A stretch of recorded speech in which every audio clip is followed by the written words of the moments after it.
these clips coming out of Spain are crazy, man. And I'm loving the headlines too that are trying to make it look like not really a big deal.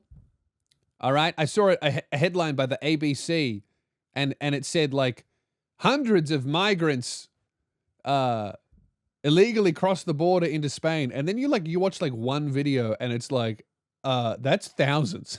So obviously thousands. Anyway, yeah, I read a headline this morning that said something like 37,000 illegal migrants just got deported from Spain. And it's like, where the fuck were all of them?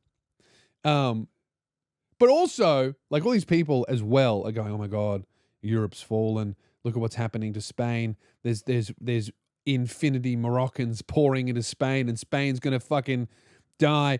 And then you have a look at like Morocco-Spain border. Because then you have a look at like where they actually entered Spain. And it's like Spain has taken a tiny little sliver of Morocco and then put a fence around it being like, this is mine.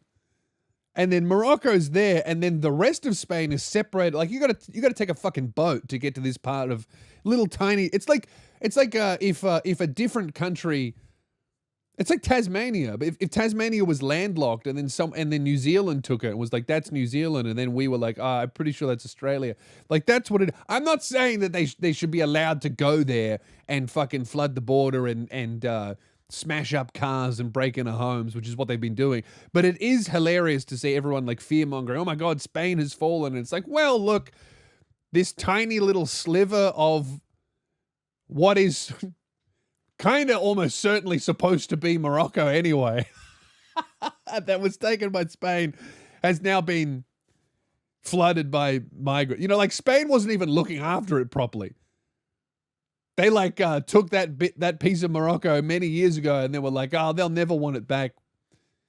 They'll like believe in our fucking imaginary border lines, and it's like, nah, dude, they're desperate and they want to go to Spain. They're coming in. You know? I just find the whole thing ridiculous. Of like, the not to be like both sides, but like. Okay, on one hand, I see the migrants' point of view, where it's like they're in shithole countries, under oppressive governments. There's no money for them, and there's no freedom and there's no liberty, and they see on social media what they perceive to be a paradise, and they see a lot of their relatives and other friends going over, even in some cases illegally, and getting all of these benefits and all this kind of stuff. And that can work as long as the number of illegal migrants is relatively low. But if that keeps happening and growing in number, the whole fucking world gets fucked up.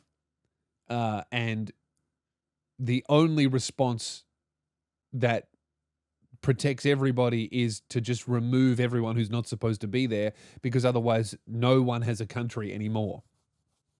Right? But then, yeah, the other side of it, of people like, oh, you know, like people celebrating, oh, look, all these people coming in, they're going to have a better life. And it's like, I don't know. You look at the video and it's like only men from the age of like fucking 16 to like 35. There's no women. They're all fit and healthy dudes. It's like, what oppression are you running away from? Your own?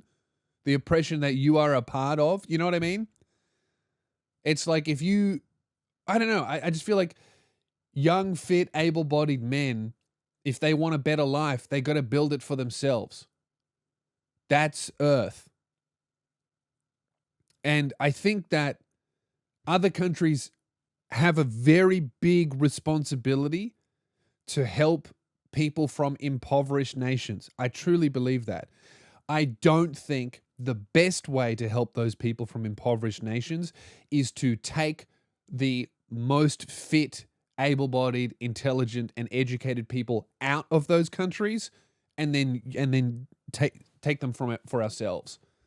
I don't think that's how you help these people. I think how you help these people is you stop fucking them over economically and in war and soft oppressing them by stealing their resources and exploiting their cheap child labor and all of these other things. And we actually give them fairer deals and help them build up rather than just taking their people, right? Where it's basically like, you if someone's living in a shithole country and you take them out of that shithole country, it's like, yeah, you've saved that one person, but you haven't helped, you haven't changed at all the environment that creates 1,000 of those people every day that live in abject squalor and awful conditions. So it's like, yeah, I don't think the best way to help people is to take them out of a bad country and put them into a good one. That might help one individual, but it doesn't fix all these people that are so about, oh, we need the system, we got to tear it down, man. And it's like, well, yeah, that's the only thing that's going to do is if you flood your country with people that are traumatized, who are desperate, who have the tenacity of spirit to abandon their entire fucking life, maybe their family, maybe their mother and father, their grandparents, maybe their own children, if they have the tenacity of spirit to fucking leave that all behind, break the law, get into a new country, what is that person going to do when they can't get a job, they can't find a wife, they can't feel integrated and accepted? That person often, not most of the time, but often that person turns violent. You know, like when you look at that footage of literally thousands of migrants coming into Spain illegally, I see that and I go, okay, so there's no women, right? So what are these dudes going to do when, let's say, they all get settled and they all get citizenship, and now you have in a country more men than women? Never good. All right? Because you cannot have thousands and thousands of men who are mathematically unable to find someone that loves them and a wife and someone to have children with because there's more men than women. That's a fucking disaster waiting to happen. So I see that and I go, oh, cool, women are in danger now. Right? And that's not to say that all fucking migrants are rapists. It's like, if there are too many men and not enough women, you know, we know what men are like, especially traumatized men from countries where consent isn't as big of a deal as Western nations are. Do you know what I mean? So I don't know. I just see that and I go, these people are so, I have sympathy for the people that are trying to do it. They're so desperate. They so badly want to improve, want a better life. And they think the way to get that life is to just move to a place with more opportunities. And that might be true for a tiny percentage of individuals, but that's not going to make the world a better place. If the goal is to make the world better and more equitable and more fair, you actually have to maintain and protect prospering nations so that they can continue to prosper, so that they can then help uplift other struggling nations. Because if you just flood nations that are doing really well with people that become a burden on the state because they need extra resources and they contribute less because they're less educated, they're traumatized, and all these other fucking reasons, you don't help these people because you just end up draining the resources of what is a really good and prosperous nation, which then collapses, and now you have two fucked countries and way more people suffer. Obviously, this is like an extreme. This is when you extrapolate it out, right? So long-term thinking, I'm talking literally hundreds of years, thousands of years, we need to create an earth where there are no bad countries. We shouldn't be trying to create an earth where there are lots of bad countries, but we every now and then we pull a couple brown people out of them and put them in housing commission and be like, we're doing a great job at saving the planet. It's like, that's not actually helping. That's just like Band-Aid, Band-Aid, Band-Aid. And I think when you look at the numbers of like illegal migrants, it's mostly men. And if you keep having that, you're going to have this crazy gender imbalance in countries that are accepting and settling people that come across the border illegally, especially in Europe. And then you're just going to have like a giant spike in sexual crime, and it's going to be dangerous for women because you're going to have these fucking desperate dudes that are incapable of finding a woman, and it's not even their fault necessarily. And as always, women fucking pay the price for the mistakes of men. So yeah, I don't think that it's very good to be flooding a tiny little island nation with thousands of migrants who are wearing like board shorts and t-shirts and have no food and nowhere to sleep tonight. Probably not great. Like I saw this video of like this one Spanish woman who was living there. She was standing in the middle of all these like dudes running down the street, and she's filming and she's like waving them on, being like, yeah, welcome, welcome, welcome. And it's like, you're going to regret that when you can't fucking walk to the shops at 7 p.m. because it's starting to get dark. It's, you know.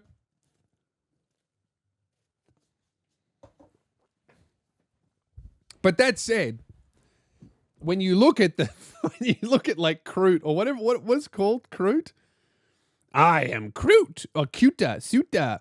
When you look at Ceuta, however the fuck you say it, city in Spain, it's like someone cut the tip off Morocco and was like, that's mine. Like the reason they were able to get in there and Spain couldn't really fucking do anything about it is because Spain's over there across the ocean insisting that, no, this is also Spain. We can't protect it and we don't really do anything with it, but that is not yours. Spain sending troops as thousands into enclave of Ceuta or Ceuta from Morocco. Spain is sending troops to bolster security in its North African enclave of Ceuta. Yeah, that's the thing. It's like, oh, this is Spain, but it's in North Africa, but it is still Spain. At least 18 people drowned while trying to reach Ceuta. This is another thing. Like, if you don't enforce your borders, people are going to fucking die trying to get across illegally, and then they're going to live a fucking miserable life there, being rejected by the populace and being subjected to fucking death by 1,000 forms they have to fill in that they can't fill in because they don't speak the language, so that they can get a fucking job doing Uber Eats. You know, it's not good for them, and it's not good for the home countries. So the only way to truly, actually, and permanently defeat illegal migration is to help every neighboring country around you become a prosperous place. Like, people should want to leave where they live. They should not have to leave where they live, right? I want to leave Australia. I do not have to. I have the option to, and because Australia is such a good and prosperous country, I have the means to move to want to move to another country so that I can contribute positively with my unique skill set. Right? I want to do that. But I don't have to.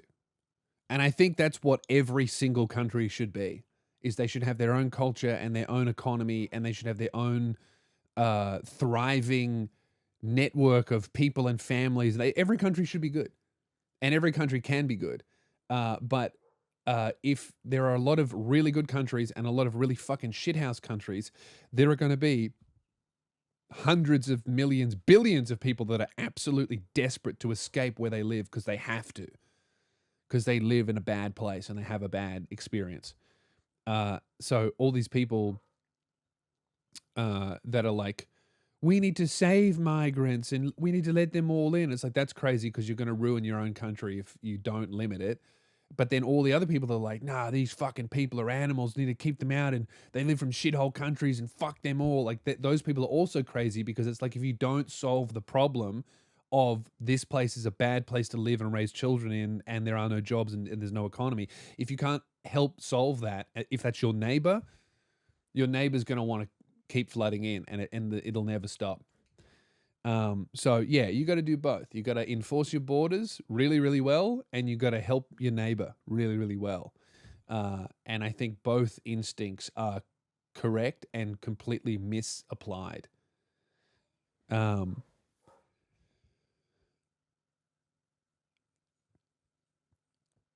But this is why it happened, right? Spain's Supreme Court ruled this month that migrants stopped at sea while trying to reach Ceuta or Melilla, another Spanish enclave, cannot be summarily returned to Morocco.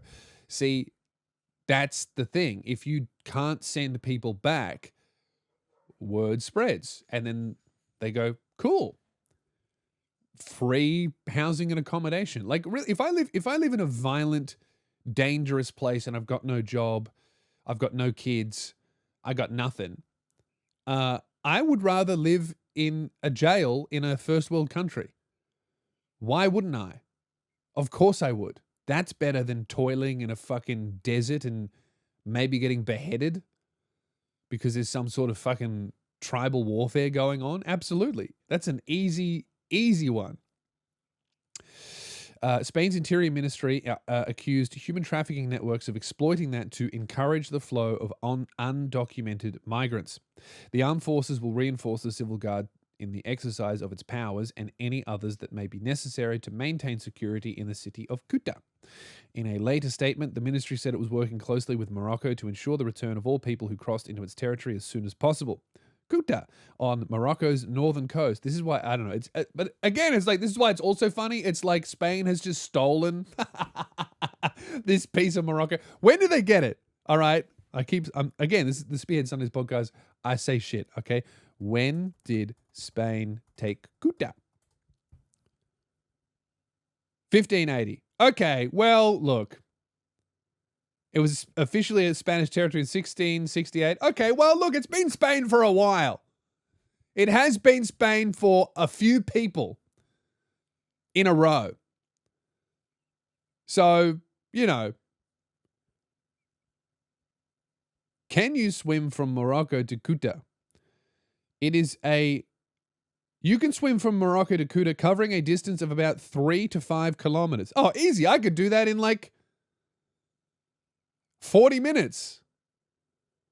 However, it is extremely dangerous, heavily restricted, and illegal. Okay, well, maybe it would take me a little longer than 40 minutes, and maybe I would also drown or get eaten by a shark.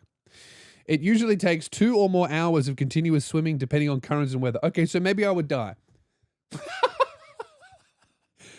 Okay, so maybe I've only ever really experienced swimming in perfect temperate conditions in a 25-meter lap pool that is heated to my own body temperature and cleaned daily. And I would actually fucking drown trying to get from Morocco to Ceuta. Strong ocean currents, cold water temperatures leading to hypothermia, and a high risk of drowning. Okay, well, but look, again, like if I got no job, no wife, no kids, and I'm living under an oppressive government and there's poverty everywhere and everyone fucking dies of AIDS by 50, I'm going for a swim, you know?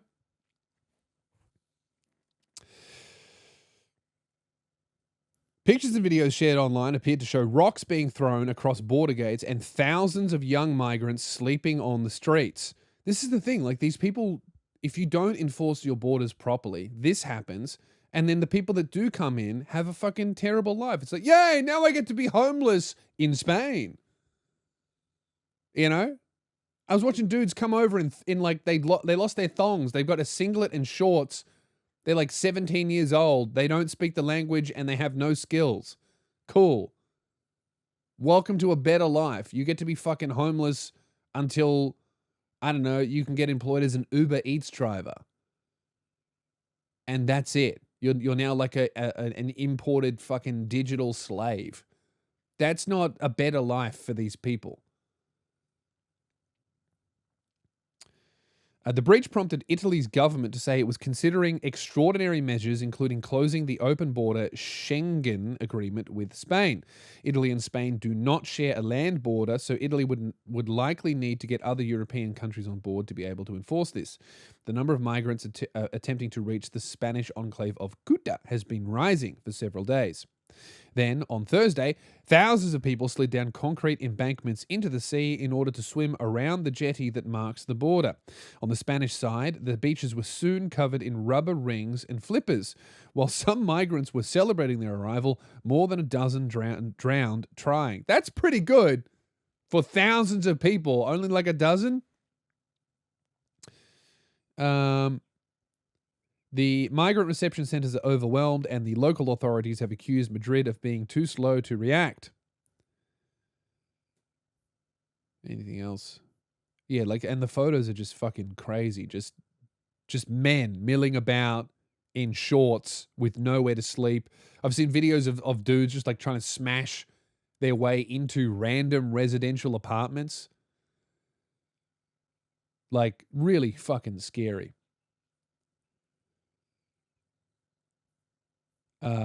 Spanish authorities have increased security around the enclaves in recent years through increased surveillance, barrier reinforcement, and improved bilateral relations with Morocco, but people continue to attempt to cross. I think it would be a pretty funny bit for Spain to just be like, okay, you can have it, and then everyone leaves, and then Morocco, and then it just becomes really shit. That would be very funny. What does Spain even get out of Ceuta? What does Spain get out of holding Ceuta? Let me see. Ceuta gives Spain several concrete things. Strategic control of the Strait of Gibraltar. Okay, so that's really important then. Ceuta sits on the African side of the strait opposite Gibraltar, together with the Spanish mainland and the Balearic/Canary presence. It helps Spain and NATO monitor one of the busiest and most strategically important maritime choke points. Okay, that makes sense. So it is really important. That's why they took it. A military and naval foothold in North Africa, Ceuta hosts a permanent Spanish military garrison and naval facilities, projecting presence directly onto the African continent. A functioning port and duty-free economy, Ceuta is a free port with special tax status, no standard VAT, lower duties, that supports bunkering, commerce, and cross-border trade, though smuggling with Morocco has historically been part of the local economy too. Migration control leverage. As an EU external border on African soil, Ceuta is a front line for managing migration into Europe. This gives Spain a role and a bargaining position in EU border policy and makes Morocco's cooperation on migration a recurring point of leverage between the two countries. Symbolic and historical sovereignty. Spain has held Ceuta since 1580, and Portugal took it in 1415, predating the modern Moroccan state. Okay, well then, if Ceuta predates Morocco, then it's all good. Morocco is newer than Ceuta, so it's fine. Madrid frames it as an integral part of Spain, not a colony, and its 85,000 residents are Spanish citizens who have shown little interest in leaving Spanish rule. The main coast is a persistent diplomatic irritant. Morocco claims both Ceuta and Melilla and periodically presses the issue, so holding them keeps a low-grade sovereignty dispute permanently open. Right. So, yeah, it's Spain. I'm sold. Dude, if Morocco is newer than Ceuta, then it's fine. I don't know. Am I sounding like a red pill fucking guy? Get them all out. I don't know. Get them all out and help them improve where they live. That's what I think. That's what I think. No, not get them all out. I think stop letting them in and help them build a better place for them to live. Help them create an environment that they do not have to leave or even want to leave. That's what every country should be. We should be so fucking good that no one wants to leave. That everyone wants to stay. Genuinely. That's what it should be. And we should be so prosperous that we can help our neighbors become more prosperous. That's what we should be doing. I think, anyway. Can't we all just get along, man?